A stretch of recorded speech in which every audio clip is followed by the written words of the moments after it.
auprès des patients atteints de maladies somatiques et plus particulièrement de cancer, il m'apparaît que l'atteinte corporelle, même si elle présente une très forte composante létale, peut être considérée comme un agent dynamique de changement dans la structure du sujet, un agent de réorganisation des pulsions de vie. Et ceci, quelle que soit la gravité du diagnostic et quel que soit le moment de la maladie, du déroulement de la maladie, où je suis amenée à parler à la personne malade. C'est ce qui constitue l'axe de mon travail auprès des patients à l'hôpital. Alors, il m'apparaît que l'écoute des malades atteints de maladies somatiques vient centrer l'attention sur le narcissisme, autant chez le soignant que chez le psychologue et le psychanalyste.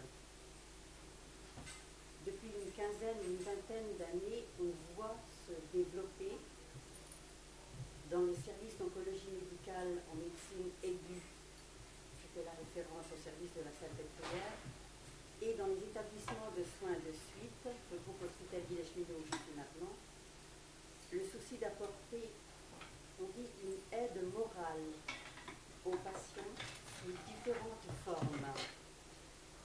Les équipes soignantes au complet sont soucieuses d'apporter quelque chose pour soutenir ce qu'ils sentent du narcissisme extrêmement en souffrance des patients. Alors on propose des séances de relaxation détente par des kinésithérapeutes sophrologues, des séances de remise en forme physique par des esthéticiennes qui interviennent dans les établissements en proposant aux patientes des séances de maquillage, d'entretien des mains, des ongles, des ateliers de création utilisant les outils, dirons-nous, transitionnels que sont la peinture et l'écriture, des séances de musicothérapie. Ceci donc dans le but de leur apporter un soutien psychologique face à une image de soi que chacun ressent comme étant fragilisée et violemment agressée par la maladie somatique et les effets secondaires des traitements. Tous les soignants sont sensibles à l'atteinte narcissique chez le sujet qui est confronté à une atteinte corporelle, pour reprendre le titre de notre séminaire de l'année.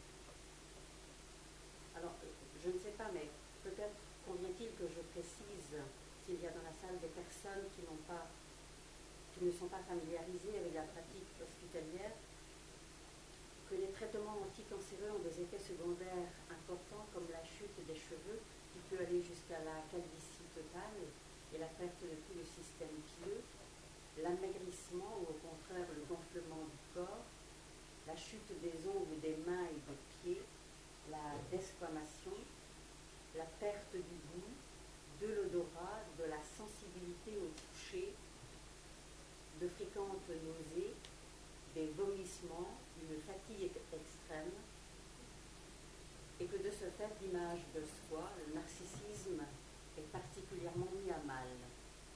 Alors, certes, tous ces sens retrouvent après leur sensibilité naturelle, quoique il y a des changements. On voit des gens changer complètement de nature de cheveux ultra frisés se retrouver ensuite avec des cheveux raides ou l'inverse, des goûts qui changent totalement.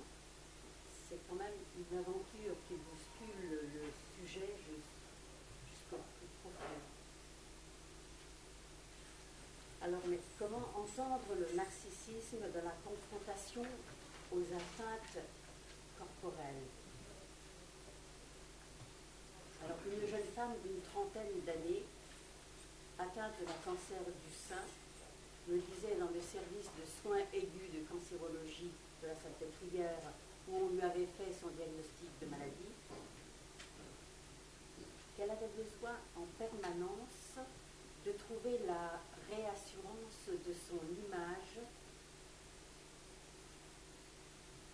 par exemple dans la rue, dans les vitrines des magasins où elle se cherchait dans le reflet de la vitre, ne s'intéressant pas du tout aux objets exposés, mais cherchant uniquement le reflet de son image.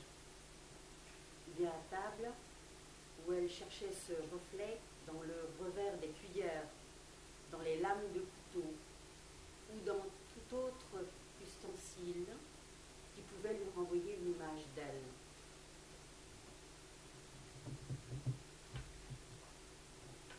Alors,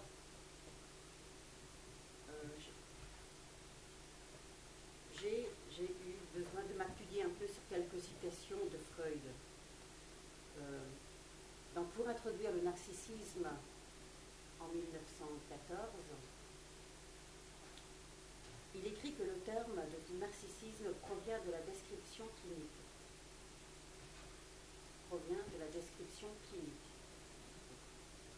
Et a été choisi en 1899 par Knight pour désigner le comportement par lequel un individu traite son propre corps de façon semblable à celle dont on traite d'ordinaire le corps d'un sujet sexuel.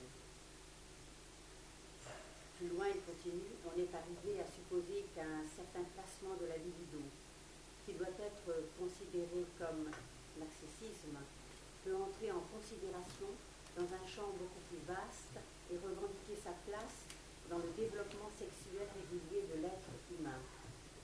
Et puis encore, citation que nous avons mise en exergue sur le site internet de l'APN, un solide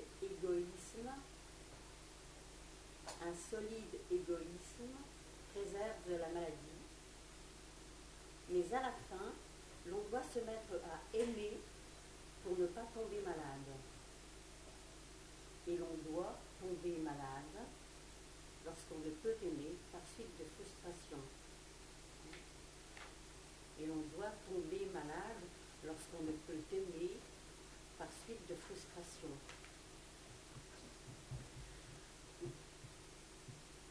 Alors, avant ce texte en 1907, certainement que tout le monde connaît ces textes, mais bon, j'ai eu besoin de les rappeler dans ce regard posé sur le narcissisme. Freud avait écrit dans Le délire et les rêves dans la Gravida de Jensen que les écrivains sont pour nous de précieux alliés, car ils connaissent d'ordinaire une foule de choses entre le ciel et la terre, dont notre sagesse d'école n'a pas encore la moindre idée. Ils nous devancent de beaucoup, nous autres hommes ordinaires, notamment en matière de psychologie, puisqu'ils puisent à des sources que nous n'avons pas encore explorées pour la science.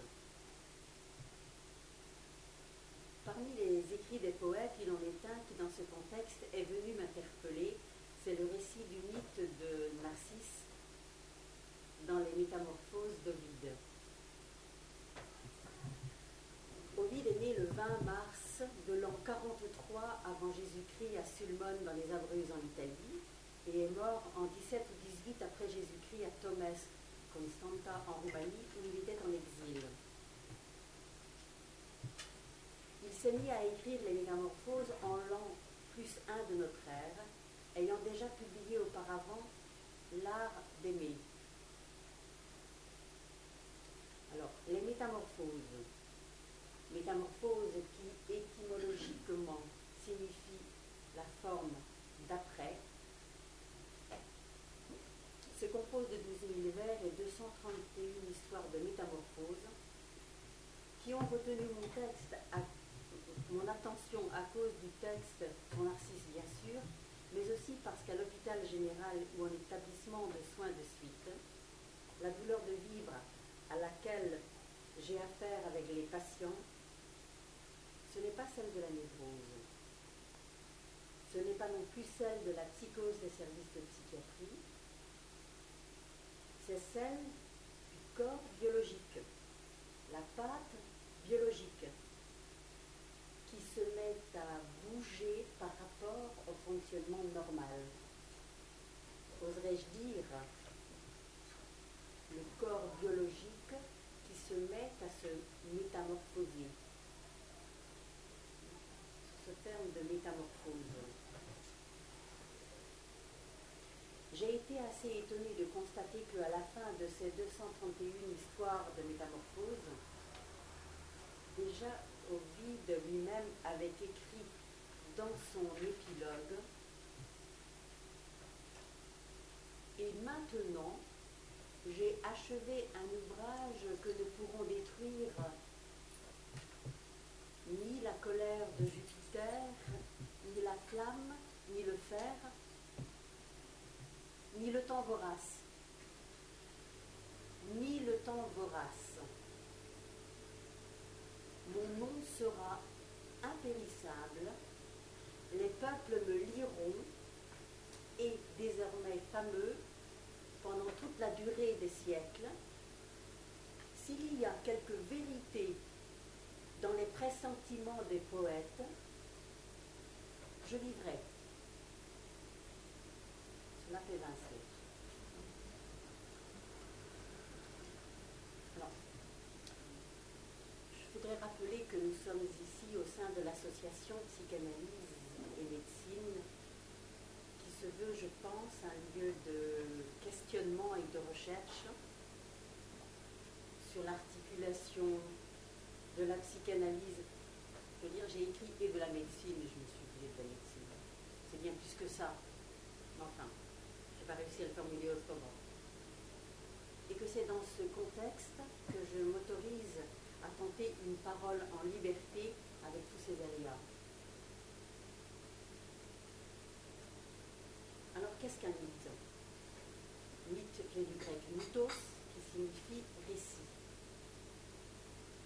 Alors, pour le Petit Larousse, édition 2005, le mythe est un récit populaire ou littéraire mettant en scène des êtres surhumains et des actions remarquables. S'y expriment, sous le couvert de la légende, les principes et les valeurs de telle ou telle société, et plus généralement, y transparaît la structure humaine. Bon. Pour le Robert, le mythe est un récit fabuleux, le plus souvent d'origine populaire, qui met en scène des êtres incarnant, sous une forme symbolique, des forces de la nature, des aspects du génie ou de la condition de l'humanité. Donc, le mythe met en scène la structure humaine, dit l'un, des aspects du génie ou de la condition de l'humanité, sous une forme symbolique. Alors bon, que nous donne à entendre plus spécifiquement le mythe de Narcisse dans les Métamorphoses d'Ovide? Narcisse, fils du dieu fleuve Céphise et de la nymphe Lyriopée que Céphise a violentée, est un adolescent âgé de 16 ans dans le récit qui nous est fait. Alors, je cite Ovide. Déjà, à ses 15 années, le fils du Céphise en avait ajouté une. Il pouvait aussi bien passer pour un enfant et pour un jeune homme. Chez beaucoup de jeunes gens, chez beaucoup de jeunes filles, il faisait naître le désir. Mais sa beauté encore tendre cachait un orgueil si dur que ni jeunes gens ni jeunes filles ne purent le toucher. Alors, la formulation « déjà à ses 15 années, le fils du Céphise en avait ajouté une » met l'accent sur l'articulation entre le sommet de l'enfance et le début de l'adolescence, entre le refoulement de la période de latence et la reviviscence d'émotions pulsionnelles au moment de l'adolescence. Chez beaucoup de jeunes gens, chez beaucoup de jeunes filles, il faisait naître le désir. Ceci fait référence à la bisexualité, pas à l'homosexualité, à la bisexualité, c'est-à-dire à un se joue le choix dans la mise en acte de l'une des formes de la sexualité et le renoncement à l'autre forme, ou en tout cas le maintien à l'état latent de l'autre forme de la sexualité. Mise en place, choix qui va régler la relation d'objet avec les alter-ego et avec le monde extérieur. Phase normale qui, chez Narcisse, comporte ceci de particulier qu'il a un orgueil si dur, dit Ovide, que cela l'empêche d'être sensible à l'amour d'autrui. Qu'est-ce que c'est que cet orgueil si dur? C'est une question, je n'ai pas de réponse. Je reprends le texte d'Ovide. Un jour qu'il chassait vers ses filets des cerfs tremblants, Narcisse chassait. Un adolescent qui chasse. Que chasse un adolescent de 16 ans? Des cerfs tremblants, dit Ovide. Alors on peut penser mâles et femelles, sans doute. Et est-ce que j'extrapole si, en lisant le texte dans son sens métaphorique, j'entends qu'il chasse, entre autres, des biches, terme entendu dans son sens propre et son sens figuré. Ce faisant, il frappa les regards de la nymphe à la voix sonore, qui ne sait se taire quand on lui parle, ni parler la première. De la nymphe qui répète les sons écho. La nymphe écho est l'anthropomorphisation de la voix de Narcisse. C'est-à-dire que ce que nous lisons à propos d'écho, c'est la figuration des affects de Narcisse. Si nous tenons compte de cette métaphorisation en continuant notre lecture, nous lisons sous le couvert du prénom de Écho que, ayant perdu ses compagnons et se retrouvant seul dans les bois, Narcisse, errant à travers les campagnes solitaires, brûle de désir, se rapproche du feu qui l'embrase. Le soufre vivace dont on enduit l'extrémité des torches ne s'allume pas plus rapidement au contact de la flamme. Il sent en lui le désir de paroles caressantes, de douces prières. Narcisse est en proie à cette pulsion libidinale hétérosexuelle. Or, Kant, ayant dit « Ici, réunissons-nous », il entend raisonner. Unissons-nous. Narcisse fuit. Retire ces mains qui m'enlacent, dit-il, plutôt mourir que de m'abandonner à toi. Plutôt mourir que de s'abandonner à la pulsion amoureuse, donc, plutôt que de s'abandonner à l'investissement d'objets amoureux. Et cette pulsion de vie en lui, je cite Ovide, méprisée, se cache dans les forêts. Elle abrite sous la feuillée son visage accablé de honte, et depuis lors, elle vit dans des antres solitaires. Mais son amour est resté gravé dans son cœur, et le chagrin d'avoir été repoussé ne fait que l'accroître.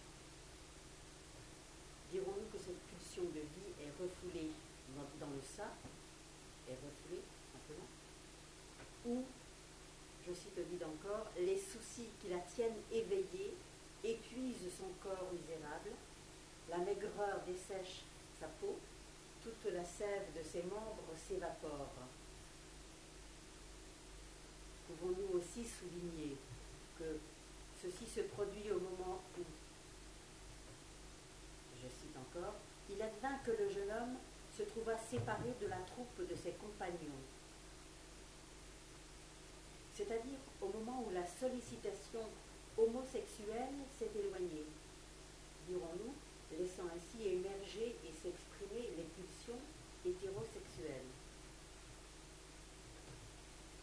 Mais pourquoi Narcisse bute-t-il sur l'investissement des pulsions hétérosexuelles? un orgueil si dur, allègue au vide.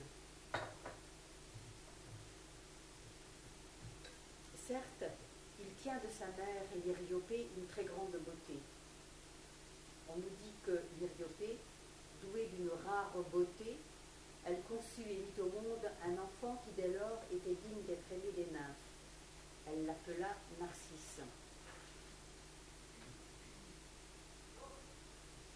On lui imagine très bien un narcissisme primaire, bien ancré dans le lien avec sa mère et assez peu mis en rivalité avec un père qui a violenté la mère.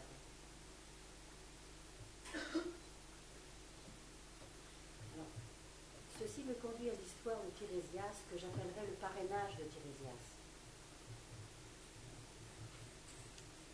Peu après sa naissance donc, c'est-à-dire dans ce qui constitue la psychogénéalogie de Narcisse, le personnage de Tirésias apparaît qui, à l'opposé de Narcisse, impose d'emblée la question de la bisexualité dans son plus ample déploiement, dans son actualisation la plus large, dans son expression hétérosexuelle et homosexuelle par le même sujet.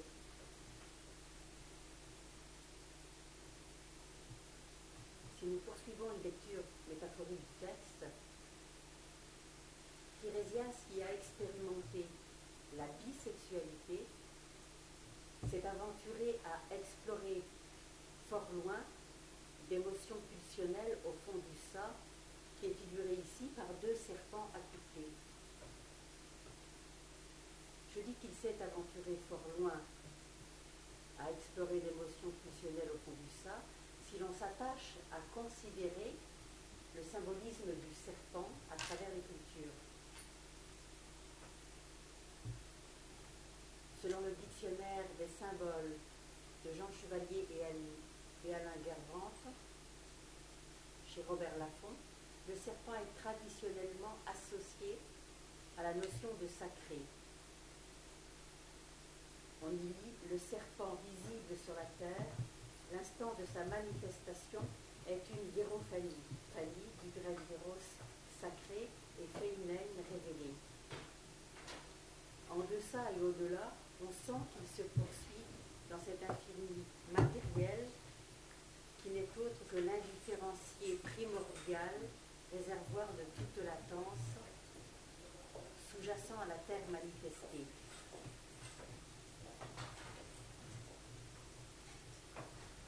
Dans ce même dictionnaire, qui cite René Guénon, auteur qui s'est particulièrement attaché à analyser les symboles, nous lisons « Le symbolisme du serpent est lié à l'idée même de la vie. En arabe, le serpent est El-Aya, ou Ayah, si on prononce le H, El, trait d'union, Aya, H, 2Y-A-H, et la vie c'est El-Ayat, E-L, trait d'union, H-A-Y-A-T. Et il précise que El-Ay, E-L, trait d'union, H-A-Y, l'un des principaux noms divins, doit se traduire non par le vivant, mais par le vivifiant, celui qui donne la vie et qui est le principe même de la vie.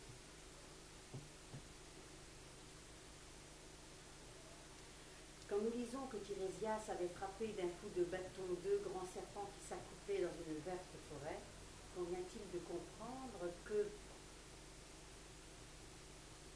s'autorisant à avancer dans l'investissement libidinal d'objets, il fait un acte de violente attraction à une modalité courante du fonctionnement du sujet libidinal bordé par la castration.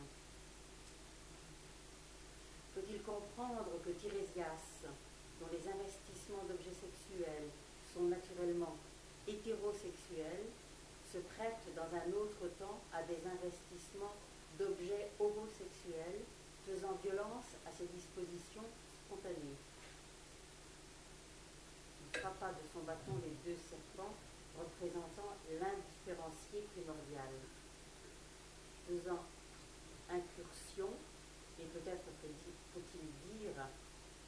débordement pathologique dans le réservoir de toute latence.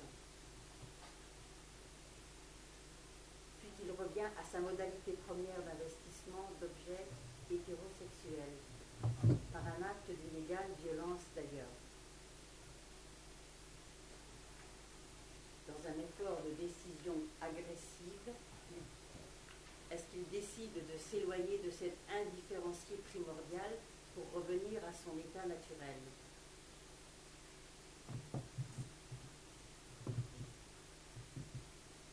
Alors, cette incursion dans le grand indifférencié primordial, cette violence effractive, est lourde de conséquences. Premièrement, elle lui donne un savoir particulièrement étendu sur la vie, jusqu'à pouvoir révéler le futur,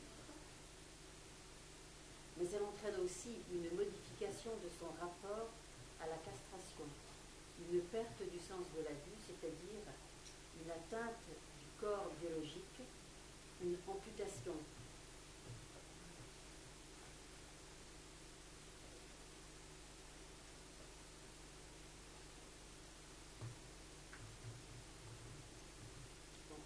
Ceci, pour moi, résonne dans ce que j'entends auprès des patients à l'hôpital.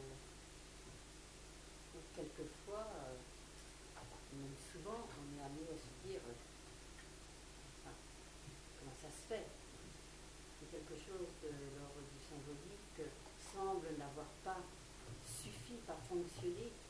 Il a fallu aller jusqu'à couper dans la chair. Ça me questionne.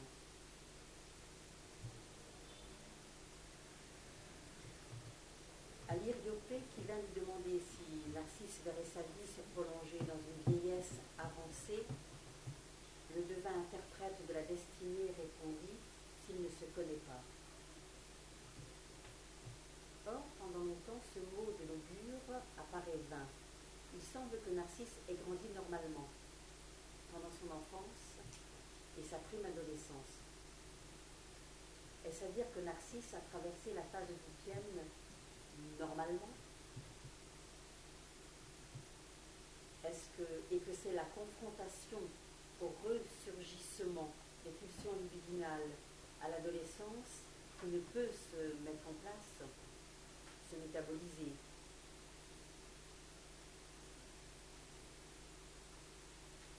Écoutant les patients atteints de maladies somatiques, il m'arrive fréquemment d'être traversé par l'idée qu'il y a bien une organisation oedipienne chez le sujet qui parle, mais que cette organisation oedipienne n'est pas efficiente, qu'elle ne remplit pas sa fonction de bord, de contenant, qu'elle est seulement de surface, qu'elle n'est pas investie, qu'elle ne se soutient que d'être étayée par le cadre environnemental, que ce cadre soit social, familial ou professionnel. Dans l'hôpital, nous oscillons à tâtons entre des activités qui proposent aux patients de s'aimer eux-mêmes, puisqu'ils ne le font, que ce soit en leur tendant directement le miroir, dans les ateliers de maquillage, ou de manière médiatisée, dans les ateliers d'écriture, de peinture ou de musicothérapie, et la proposition d'entreprendre une réflexion sur eux-mêmes par la mise en mots. Revenant à la jeune femme que je citais au début, je dirais que tous les patients atteints de maladies somatiques, à des degrés divers, sont dans cette même souffrance face à leur image. L'expérience au cours du temps semble montrer que les patients qui se mettent en route pour une mise en mots de leur histoire vont beaucoup mieux, souffrent beaucoup moins des effets secondaires annoncés des traitements médicaux, évoluent plus rapidement vers une guérison ou vers une rémission, ont des rémissions beaucoup plus longues et plus solides, que certains vont jusqu'à dire que la maladie a été la chance de leur vie. Alors, en conclusion, et je m'arrêterai là, je me pose la question de la fonction de la maladie somatique dans l'économie libidinale du sujet. Comparant ces deux modalités extrêmes d'investissement libidinal, celle de narcisse totalement égocentré, ramené au narcissisme primaire, et celle de Tirésias, au contraire, très largement déployée vers l'objet, l'objet avec un O majuscule, je dirais, donc largement alimenté par le narcissisme secondaire. Dirais-je que la première modalité donne toute la place à la pulsion de mort, à la disjonction, jusqu'à la disparition, puisque Narcisse meurt et retourne à la poussière, et que la deuxième modalité, qui outrepasse la castration symbolique, ouvre des voies à l'amputation, puisque Tirésias perd le sens de la vue. Voilà. Narcisse, le mythe et la vérité du sujet. Le point de vue que j'adopte ici est que la maladie, fût-elle gravissime, peut s'envisager comme un agent dynamique de changement dans la structure du sujet. Je commence là comme Joseph. Là, ça me fait penser à David Servan-Schreiber, qui est un médecin qui a fait des recherches sur le cancer, mais qui lui-même il est toujours vivant, a un cancer du cerveau, et il a une première intervention, il a été soigné, et puis rien n'a changé dans sa vie. Et c'est au moment de sa seconde intervention qu'à ce moment-là, il a vraiment fait un changement radical dans l'organisation de sa vie sexuelle, sentimentale, et il a écrit des livres, il écrit beaucoup sur le cancer. Donc ça a été chez lui un agent dynamique de changement, mais à la seconde, à la rechute, au moment de la rechute. Donc, l'atteinte narcissique d'une somatose peut en effet relancer chez quelqu'un sa quête de vérité sur un mode sans doute plus vrai, plus authentique qu'auparavant. À l'appui de cette affirmation, j'apporterai le soupir de soulagement « Ouf, ça va s'arrêter » de Marie, coincée dans une analyse interminable, venant d'apprendre qu'elle était atteinte d'un cancer du sein. Alors, une foule d'idées, de questions me sont venues à l'esprit. La première était que là où n'avait pu apparaître une métaphore, avait surgi un symptôme, un appel plein d'espoir à la remise en route des processus métaphoro-métonymiques de la chaîne signifiante. Une seconde réflexion s'était présentée à moi, c'est que sans doute là où régnait une angoisse diffuse, un objet s'était présenté pour la fixer et la circonscrire, d'où le ouf. Donc mon intention a été de souligner ce que peut avoir de positif un trouble psychosomatique et de dégager l'importance de la pulsion de mort dans son rapport au narcissisme, mais comme facteur de guérison. Ce qui m'a inspiré, c'est mon expérience clinique, et ce qui a guidé ma réflexion, c'est la pensée de Nathalie Salzman, qui a écrit un très beau livre sur la guérison psychanalytique, et Winnicott. Ce sont les deux auteurs auxquels je me suis essentiellement référée. À part ça, je dirais que j'ai dû mettre en œuvre ma propre pulsion de mort parce que mon texte était beaucoup trop long, donc je l'ai réduit, je l'ai tronqué, autant de verbes signifiants, renvoyant à la pulsion de mort sous un angle positif. Donc, revenons au ouf de soulagement de Marie et demandons-nous qu'est-ce qui va s'arrêter, qu'est-ce qui va pouvoir commencer et que nous apporte Winnicott. Alors, qu'est-ce qui va s'arrêter? Ce qui va pouvoir s'arrêter, et là je m'inspire de Nathalie Salzman, c'est l'incertitude du choix, toujours à faire dans toute expérience humaine, entre l'amour que l'on porte à la vie et le désir qu'on a dans notre vie. Et ce choix peut devenir plus ou moins conscient. Cette phrase,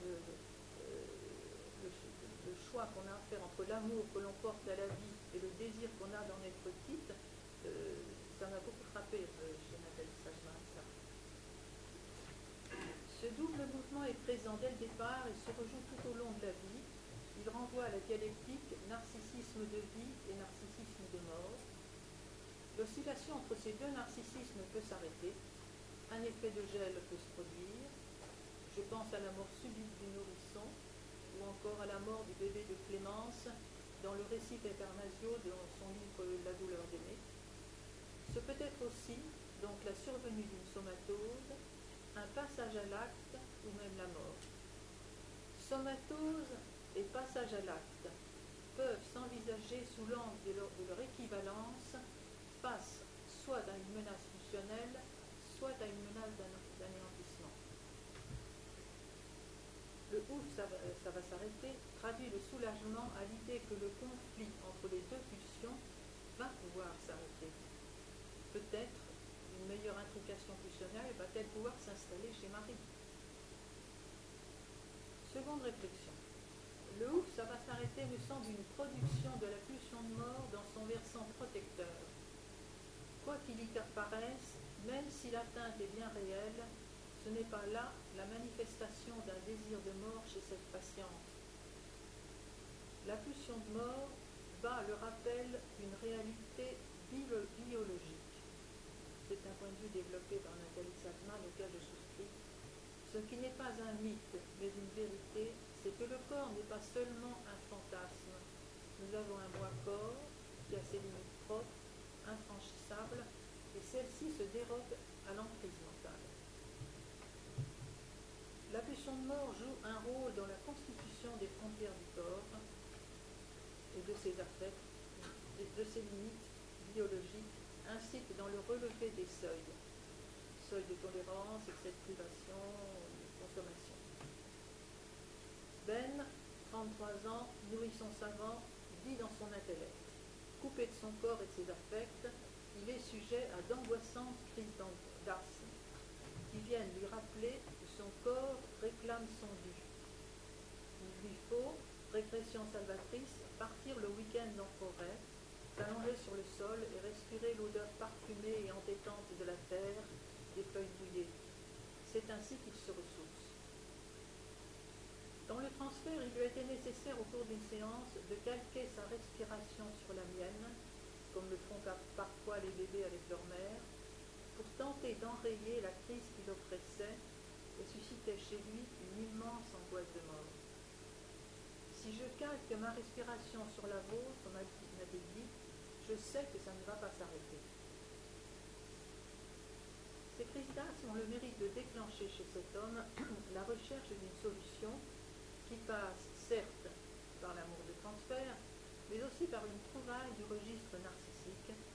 Je veux parler du week-end en forêt, aussi du ficus qu'il installe auprès de son lit. Il a besoin de la végétation. Une trouvaille du registre narcissique s'originant dans la prise en compte de la réalité de son corps. Donc, la survenue d'un cancer, voilà, bat le rappel d'une réalité biologique. Celui qui ne s'occupe pas de son corps, soudain, voilà, il va être amené à en tenir compte. Ben, comme Narcisse, aime son corps, mais contrairement à ce qui se passe pour Narcisse, il y a de l'autre. Ben est relié à son analyste, il tire profit du jeu de miroir du transfert, mais il ne s'y perd pas. Pour Ben, le miroir joue un rôle d'étayage. Troisième réflexion. Ce que dit Nathalie Salzman de l'anorexie, je l'étendrai volontiers à la cause psychosomatique. La mise en danger restaurée par le cancer ranime, réintroduit sur la scène psychique cette activité mentale, celle de la pulsion de mort, qui est aussi nécessaire à la vie que l'activité mentale libidinale, même si c'est au prix d'un danger de mort réel. C'est-à-dire, il y a une dépendance normale chez ce sujet par rapport à son environnement.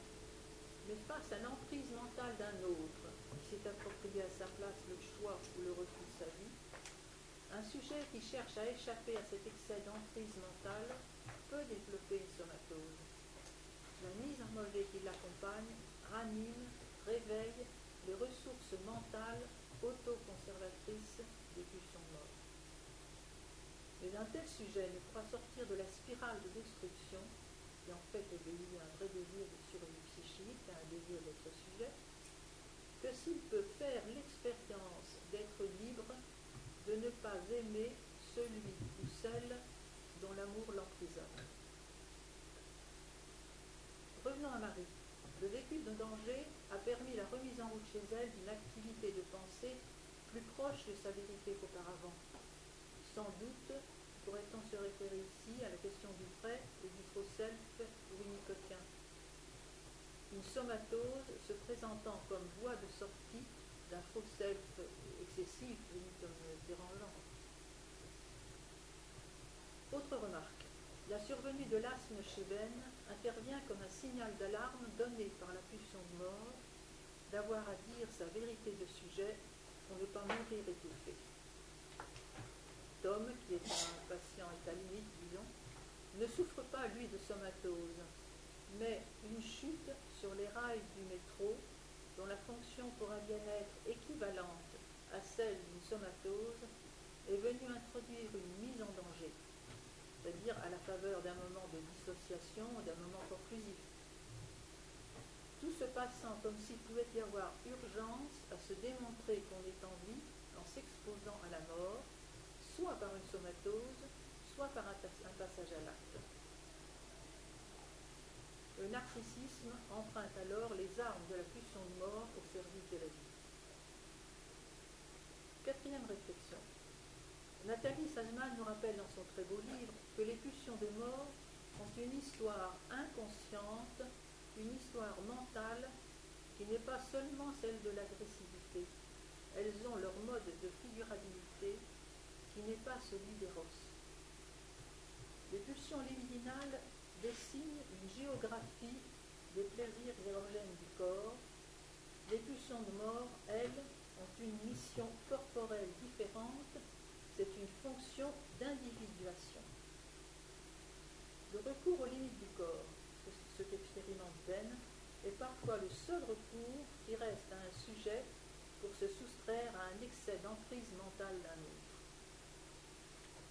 Tom, patient boulimique dont je viens de parler aussi, gravement carencé par du trop dans sa toute petite enfance, du fait de l'excès de contact d'une mère malade, vit dans le désordre, n'éliminant pas ses déchets, vieux sac en papier, fichures, et même à un moment urine.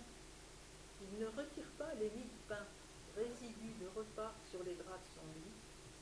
L'irritation que ça lui cause ne le dérange pas, dit-il, et même plus, il la recherche. Je dirais volontiers que les mie de pain qu'il gratte, c'est de l'anti-chose, veut-en tenter de border le vide réel de la chose. Chez cet homme, la pulsion de mort ne remplit pas son office de déblayage. Voilà, ça c'est un office positif de la pulsion de mort. Cependant, pour que le travail de la mort ne l'emporte pas, il recourt inconsciemment à la pulsion de mort dans une autre fonction, sa fonction limite, rôle que peut aussi jouer une somatose. Donc on voit que le rôle complexe de la pulsion de mort. Rapprochons à présent à la problématique de Ben, de ce qu'écrit Winnicott en 1964, un article intitulé Aspects positifs et négatifs de la psychosomatique, des troubles psychocorporels.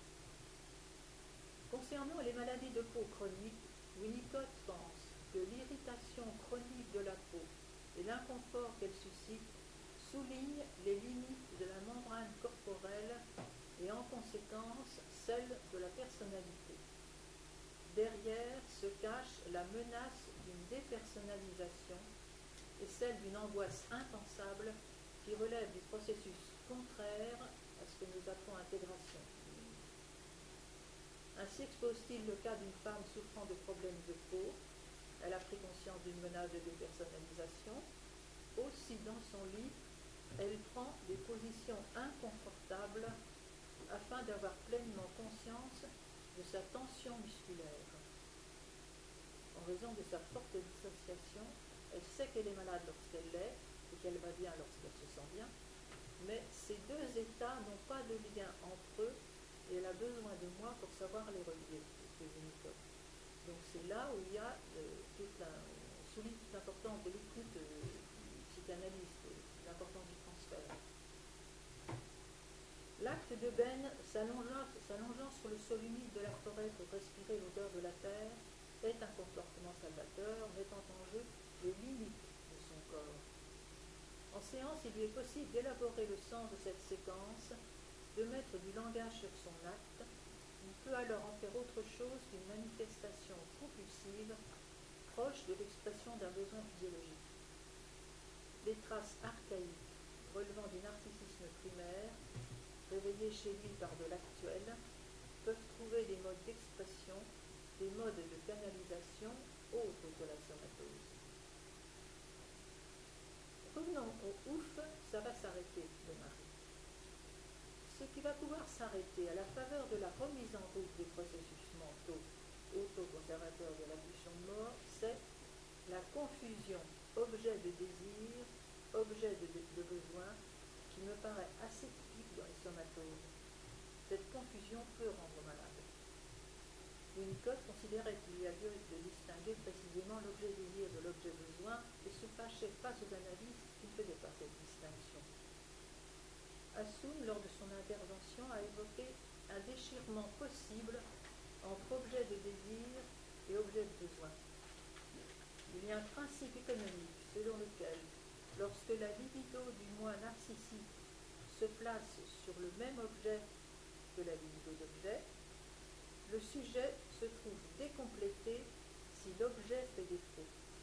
À ce moment-là, si l'objet fait défaut, il y a ébranlement de sa libido narcissique. Winnicott dirait il y a un vécu d'agonie, donc avec risque de survenue du somatose. C'est un fait que l'on observe fréquemment dans la clinique. Face à une somatose, il y a urgence à entendre qu'il peut y avoir entrecroisement, substitution ou confusion entre le registre libidinal et ce qui prend la forme d'un registre du besoin, mais relève de la sphère mentale et du champ de mort, une réponse inadéquate conduisant le malade au seuil d'une agonie mentale. Donc Nathalie Salman cite l'exemple de l'offrande de la tasse de thé en gage de tendresse à un malade assoiffé. Ce geste peut soulever, dit-elle, un conflit inattendu qui est incompréhensible si on ne saisit pas la protestation douloureuse chez le malade contre ce qui, dans le geste d'affection, se prête à gommer la dimension de la détresse physique. Le refus du don, son rejet, est alors un appel à la reconnaissance d'une déprivation mortelle. Et si l'expression de la pulsion de mort est empêchée, le narcissisme destructeur se déclenche. Dans certains cas, tant que les réponses, les interventions restent au niveau libidinal, au niveau du désir, tant que l'appel n'est pas reconnu comme appartenant au registre du besoin, qui connote la proximité d'une menace de mort, tant qu'on essaie de dompter la sphère pulsionnelle de mort par de la libido, c'est implicitement recommandé de Freud, on ne fait qu'acculer le sujet dans une exacerbation du travail de mort qui ne peut s'arrêter que si l'on cesse d'en refuser l'origine. Alors, qu'est-ce qui va pouvoir commencer? Quel est le nouveau qui, n'ayant pu s'inscrire que dans le corps, va enfin pouvoir advenir autrement et ailleurs? Ce qui va pouvoir advenir, c'est la sortie du déni de la mort, plus fréquent qu'on ne pense. Au moment de l'éclosion d'une somatose, la mort venant s'inscrire de manière plus visible que par le simple vieillissement dans le corps du sujet, permet au dit sujet d'intégrer la réalité de l'existence de la mort. Et si j'extrapole, ceci est particulièrement important avec les ados qui, dans leur toute puissance, revivissance de l'omnipotence infantile, jouent et provoquent la mort au risque de rencontrer la grande faucheuse sur leur chemin. La proximité de la mort, aussi bien dans la conduite de risque volontaire de l'ado que dans l'éclosion psychosomatique de l'adulte, est une façon de sortir de l'illusion que représente le déni de la mort.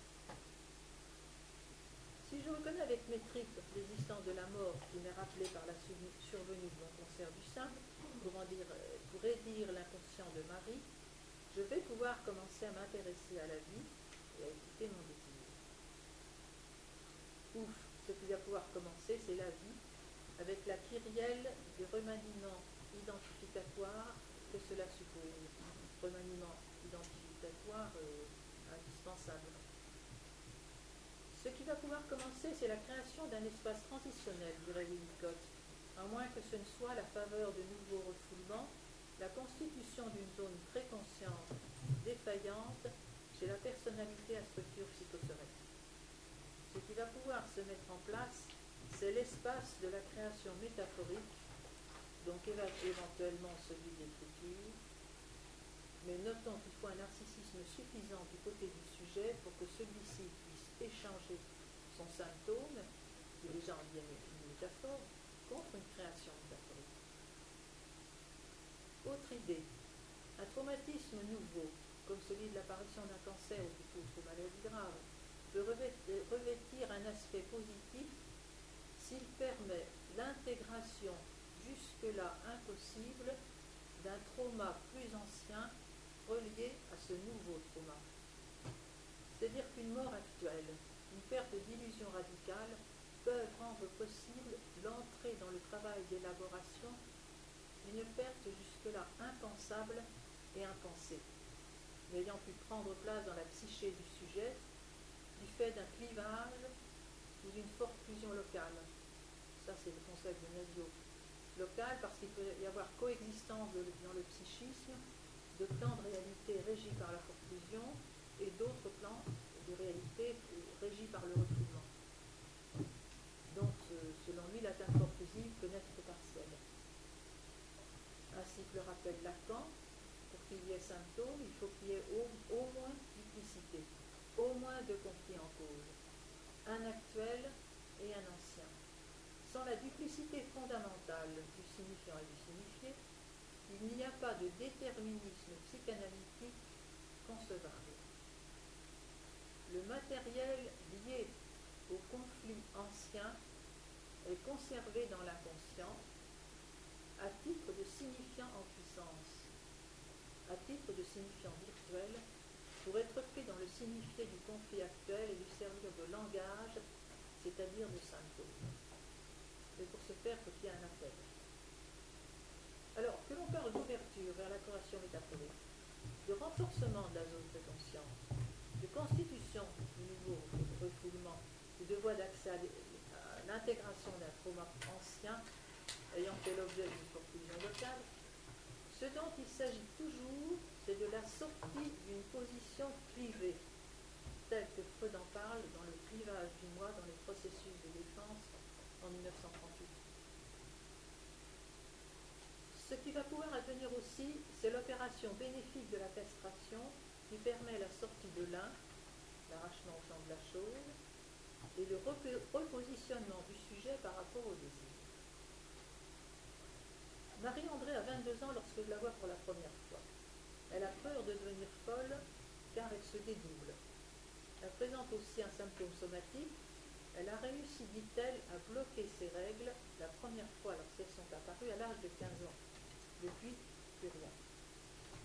Quelle est son histoire d'enfant? Lorsque Marie-André vient au monde, sa sœur aînée n'a que 10 mois. La mère ne se sait pas à nouveau enceinte et elle est catastrophée lorsqu'elle le réalise.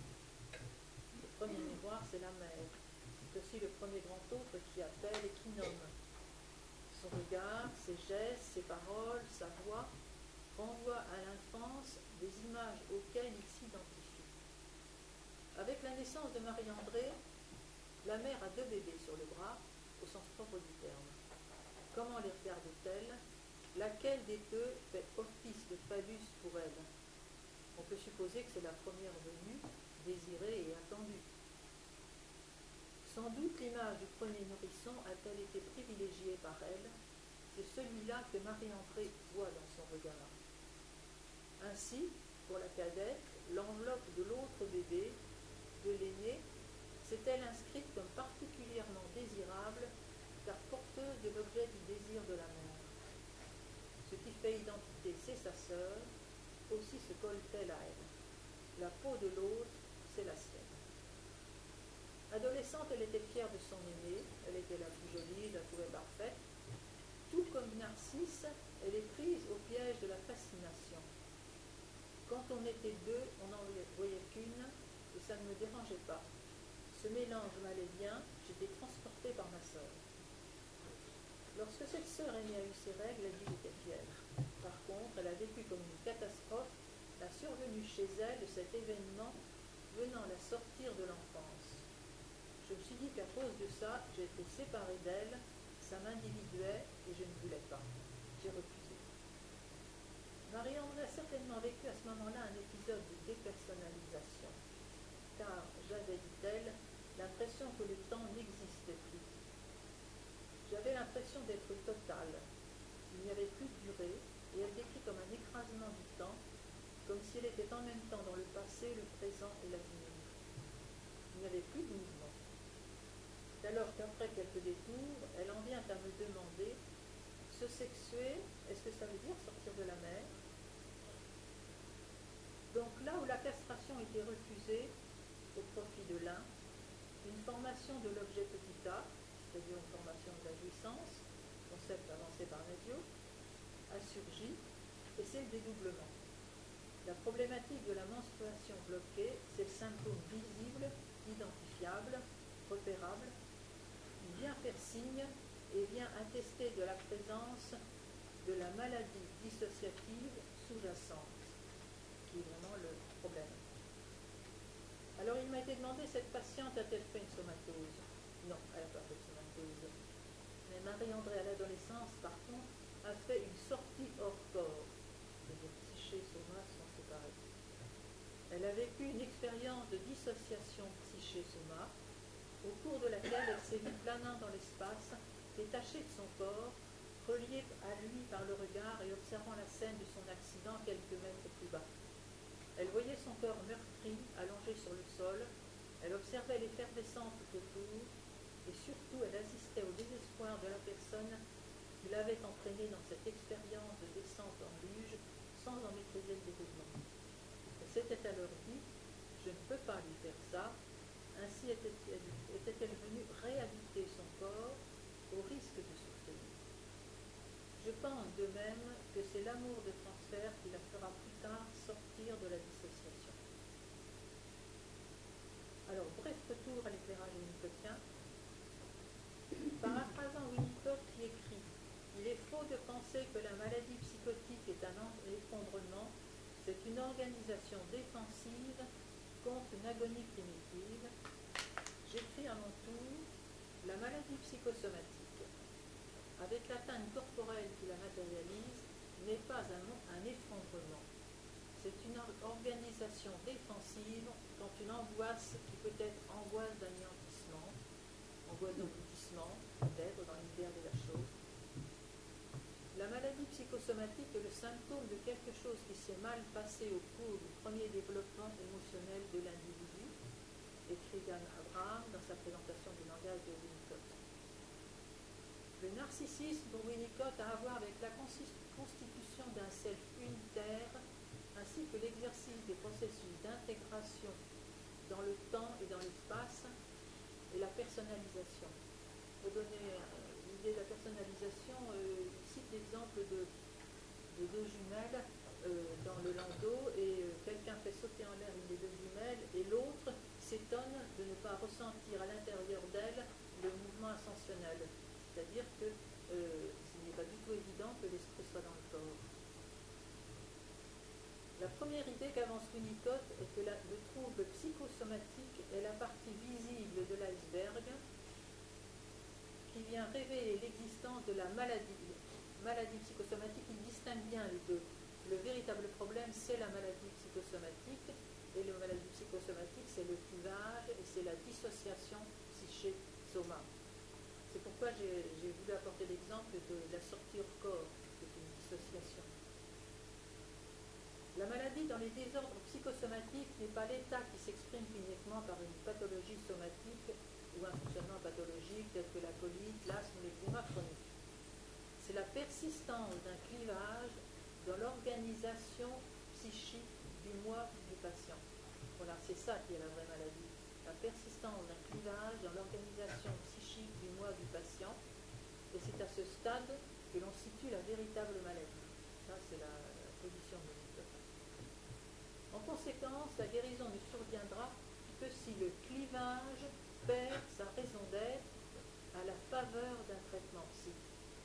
Donc c'est là encore où le rôle de l'écoute du psy est fondamental et l'importance du transfert contre-transfert et de son traitement. Ce qui est particulier à Winnicott, c'est la continuité avec laquelle il insiste sur le fait que l'intégration psyché-soma n'est pas une évidence.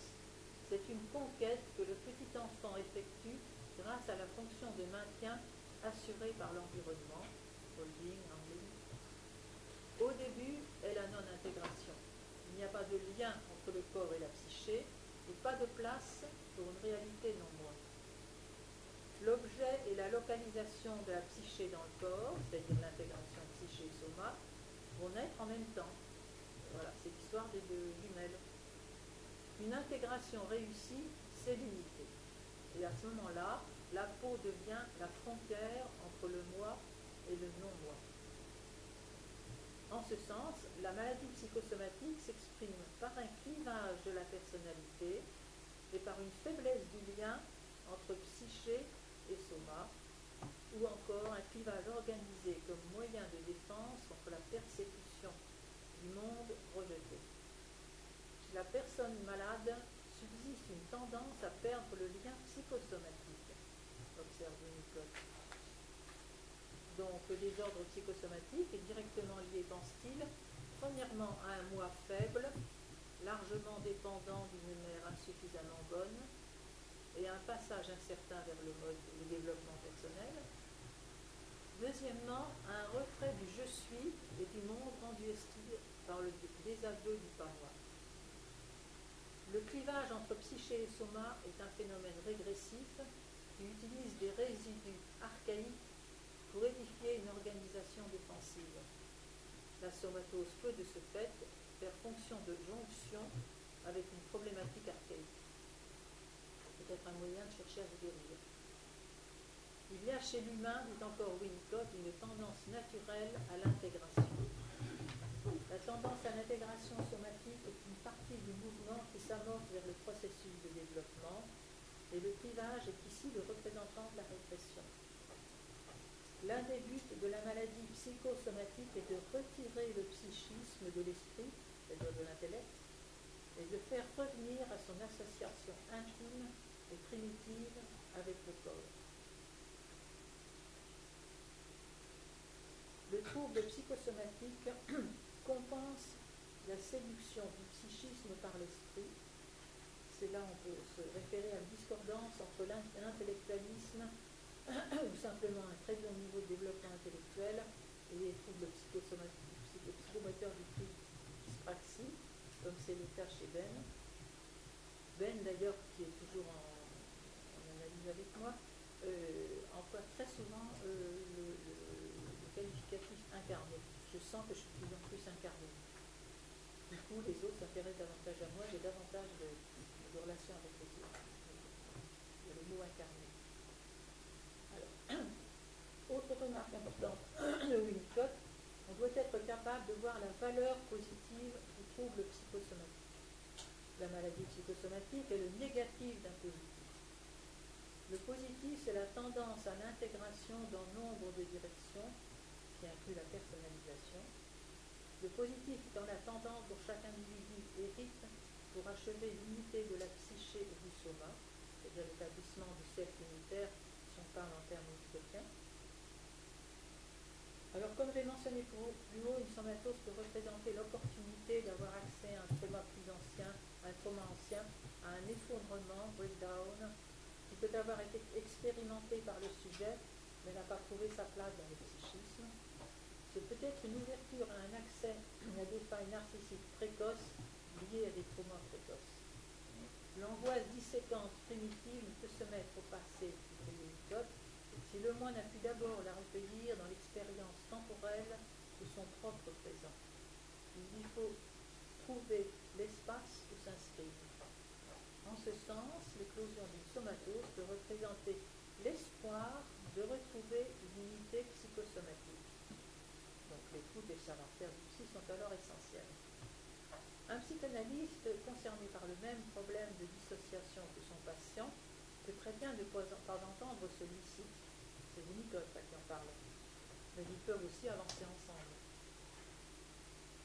Winnicott établit un lien intéressant entre la maladie psychosomatique et la défense antisociale. Dans les deux cas, il y a un clivage. Et l'existence même d'un clivage témoigne d'une défaillance dans le développement, donc dans le cas de somatose par exemple, tout comme la tendance antisociale témoigne d'une déprivation. Maladie psychosomatique et repris en antisocial ont cet heureux aspect, pense-t-il, que le patient ne perd jamais l'espoir d'un côté d'une unité psychosomatique et de l'autre d'une indépendance, même lorsque son état clinique montre le contraire en raison de ces clivages. L'espoir réside dans le fait que la communication avec la partie clivée sera entendue et que l'occasion se présentera aux forces de l'intégration de l'emporter. Donc Winnicott écrit: d'un côté, la clé de la santé, c'est la pulsion, mais d'un autre côté, la clé de la santé, c'est le rêve. J'adhère à ces deux formulations. La santé suppose un bon mariage de Eros et Thanatos, mais aussi la possibilité d'élaboration de l'archaïque qu'apporte le rêve. Pour conclure, j'insisterai premièrement sur l'émergence d'un nouveau sujet à la faveur des remaniements pulsionnels rendus possibles par leur survenue de somatose. Deuxièmement, sur l'importance de la prise en compte de la pulsion de mort dans ses multiples fonctions. Troisièmement, sur les possibilités nouvelles qu'apporte l'implication pulsionnelle. Quatrièmement, sur la sortie du clivage comme signe